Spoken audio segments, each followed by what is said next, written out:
यदि आप income tax return file करने वाले हो या फाइल करने की सोच रहे हो तो ये वीडियो आपके लिए है।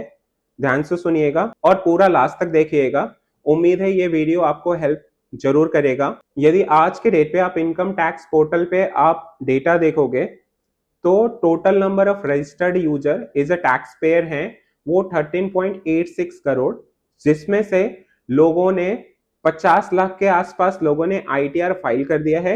उसमें से 47 लाख लोगों ने अप्रोक्स 47 लाख लोगों ने आईटीआर को वेरीफाई कर दिया है।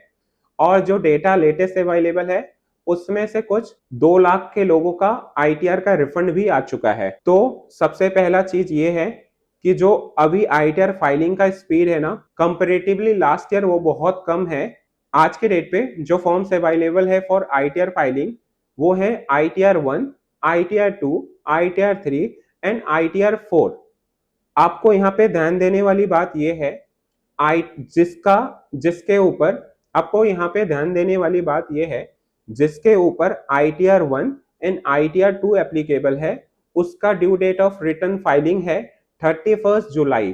तो यानी कि जिसका इनकम आईटीआर 1 और आईटीआर 2 के अंदर फॉल करता है या वो सारे सोर्स ऑफ इनकम है जिसमें हम आईटीआर 1 या आईटीआर 2 का फॉर्म भरेंगे, उनको विदाउट एनी डिले किए हुए फटाफट अपना आईटीआर 1 और आईटीआर 2 फॉर्म फाइल कर लेना चाहिए। क्योंकि जो इनकम टैक्स रिटर्न इनका फाइलिंग डेट है वो 31 जुलाई है। बाकी लोगों को सितंबर तक वो फाइल कर सकते हैं आराम से। अब यहाँ पे ध्यान देने वाली बात ये है कि यदि आप उससे आईटीआर फाइल कर रहे हो और आप प्रोफेशनल नहीं है तो मेरा सजेशन ये है आप प्रोफेशनल के थ्रू ही आईटीआर फाइल करवाओ। आप प्रोफेशनल के थ्रू ही आईटीआर फाइल करवाओ। आप 100-500 के पीछे मत भागो। Let professional handle your tax का कंप्लायंसेस एंड फाइलिंग, उन पे आप ट्रस्ट करो। दूसरा ये है कि आप प्रॉपर जहां पे भी इन्वेस्टमेंट कर रखे हो, जो भी आपके पास होल्डिंग है वो प्रॉपरली प्रोफेशनल को डिस्क्लोज करो सो दैट वो कंसिडर करके आपका कंप्यूटेशन बनाएगा और आपका टैक्स रिटर्न फाइल करेगा। यदि आप खुद करते हो, सैलरीड एम्प्लॉय हो, तो आपको मेक श्योर करना है कि आपके पास फॉर्म 16 है। आप सैलरीड एम्प्लॉय नहीं हो बट स्टिल आप खुद आईटीआर फाइल करने वाले हो तो आपको मेक श्योर करना है कि आपका 26 एएस में और एआईएस में जो डेटा रिफ्लेक्ट हो रहा है एटलीस्ट वो चीजें आप अपने आईटीआर में कवर कर रहे हो। थर्ड है कि इरेस्पेक्टिव ऑफ आप चाहे सैलरीड हो चाहे नॉन सैलरीड हो, आपको इंश्योर करना है कि आपने जो भी अकाउंट नंबर दिए हैं आईटीआर फॉर्म में वो सारे प्री वैलिडेटेड है।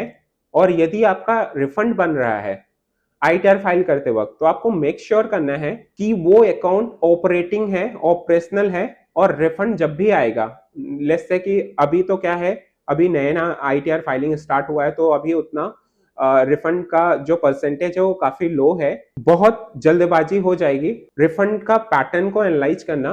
बट जो भी मेरे नोन में है या जो मेरे कुछ फ्रेंड सर्कल में है उनके अंडरस्टैंडिंग के थ्रू मुझे ये पता चला है कि जो इजी आईटीआर से जैसे आईटीआर 1, 2 एंड 4 जो फाइल कर रहा है और उसमें कोई रिफंड बन रहा है तो वो विद इन वीक या हो सके विद इन कुछ केसेस में सेम डे रिफंड क्रेडिट हो रहा है।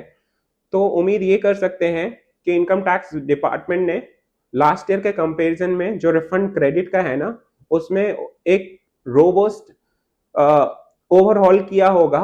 नेक्स्ट है आपको इंश्योर करना है कि जो भी रिफंड के लिए आप अकाउंट दोगे मेक श्योर करो कि वो अकाउंट ऑपरेशनल हो, वो क्लोज नहीं होना चाहिए। जब आपके अकाउंट में वो रिफंड क्रेडिट हो जाए तो आप फटाफट आईटीआर 1 और आईटीआर 2 वाले इनकम टैक्स पोर्टल पे जाओ। कोशिश करो प्रोफेशनल के थ्रू, यदि खुद करते हो तो खुद भी कर सकते हो, आईटीआर फाइल करो क्योंकि इसका ड्यू डेट है 31 जुलाई। और यदि आप other than ITR 1 and ITR 2 कर रहे हो तो थोड़ा सा टाइम भी ले सकते हो, कोई इशू नहीं है, कोई जल्दबाजी नहीं है। बट हमेशा आपको यही चीज ध्यान देना है कि आपने 26 एएस, एआईएस या फॉरेन एसेट लायबिलिटी जो भी आप होल्ड करते हो वो सारे चीज आपने प्रॉपर्ली डिस्क्लोज कर रखा है। आपको मेक श्योर ये करना है कि आपने प्रॉपर्ली आईटीआर फॉर्म फाइल किए हैं, आपने प्रॉपर्ली आईटीआर फॉर्म फिल किए हैं और उसको with in a time period आपने उसको वैलिडेट कर लिया है थ्रू आधार ओटीपी या डिजिटल सिग्नेचर या बैंक नेट बैंकिंग के थ्रू, और आपने आईटीआर फाइल किया है,